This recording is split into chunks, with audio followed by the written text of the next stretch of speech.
अस्सलाम वालेकुम दोस्तों, सिंधी अदब जी दुनिया में भली कार। दोस्तों, एक मौलवी एक मस्जिद में पेश इमाम हो।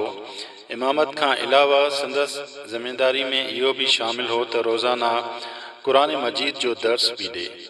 संदसि सभिनी ख़िदमतुनि जो मुआवज़ो सिर्फ़ 25 रुपया माहाना हो ऐं उन सां गॾु रिहाइश लाइ मस्जिद में हिकु हुजरो ऐं 2 वक़्तनि जी मानी। नौजवान मौलवी उन घटि मुआवज़े ते भी कमु करण लाइ तैयार हो। संदसि ख़्यालु हो त घटि में घटि मस्जिद संदसि लाइ ठिकाणो ई हूंदी। हिते रही हू पंहिंजे ॿारनि जी तालीम पूरी कराए वठंदो ऐं मां न त मुंहिंजा ॿार मुस्तक़बिल में सुठी मुआशी ज़िंदगी हासिल करे वठंदा। पर दोस्तो, मस्जिद जे माण्हुनि जो सलूक साणसि सुठो न हूंदो हो। हर निमाज़ी खेसि पंहिंजो ज़ाती मुलाज़िम सम्झंदो हो।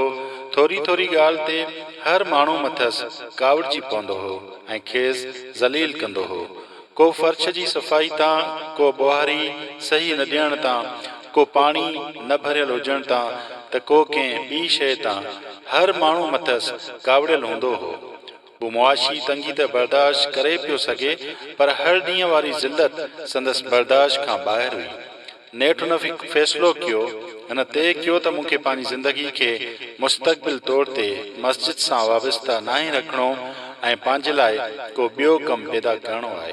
ऐं फौरी तौर ते मस्जिद छॾण बि सही न आहे, छो त मस्जिद जी इमामत छॾण सां ख़ासि हुजरो बि खसियो वञे हा ऐं शहर में किराए ते ॿी जॻह हासिल करणु उन लाइ मुमकिन न हो। दोस्तों, उन मस्जिद जी इमामत कंदे शहर जी हिकु तिबी यानी मेडिकल कॉलेज में दाख़िला वरिती ऐं ख़ामोशी सां उन जी तालीम हासिल करणु लॻो। तिबी तालीम हासिल करण में उनखे 5 साल लॻी विया।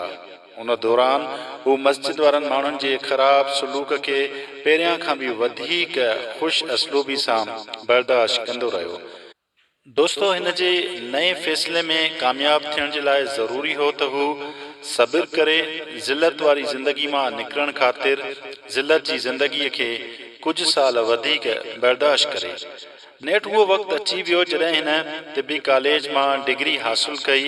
हाणे उन मस्जिद वारनि जो शुक्रियो अदा कंदे इमामत छॾे ॾिनी ऐं शहर जे हिकु ॿिए महले में हिकु जॻह किराए ते वठी पंहिंजी क्लिनिक खोली। संदसि ज़िंदगी जे तलख़ तजुर्बनि ऐं सुठे मुस्तक़बिल जे करे संदसि कयल वॾी जुदोजहद खेसि घणो कुझु सेखारे छॾियो हो। हिन महिनत ऐं होशियारी सां पंहिंजी क्लिनिक हलाई। सिर्फ़ 6 महीननि में संदसि आमदनी एतिरी थी वई जो हिकु घर वठी पंहिंजे ॿारनि सां गॾु रहणु लॻो। 1 साल खां पोइ हुनखे मक़ामी तिबी कॉलेज में लेक्चरर वारी नौकरी भी मिली वई। अहिड़ी तरह हुन जी मुआशी ज़िंदगी में वधीक इस्तेहकाम पैदा थी वियो। काल्ह वारो मौलवी अॼु डॉक्टर साहब बणिजी ज़िंदगी गुज़ारे रहियो आहे।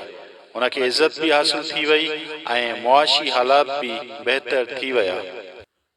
दोस्तों, ज़िंदगीअ जूं नामुनासिब हालतूं ज़िंदगी जे लाइ नवां मौक़िया आहिनि, जिन खे इस्तेमाल करे माण्हू अॻिते वधी सघे थो। पर शर्त आहे त माण्हू नामुनासिब हालतुनि मां नफ़रत ऐं शिकायत जो सबक़ न वठे, पर मुस्बत ज़हन जे तहत पंहिंजे लाइ बहितर ऐं नओं मुस्तक़बिल ठाहिण में लॻी वञे।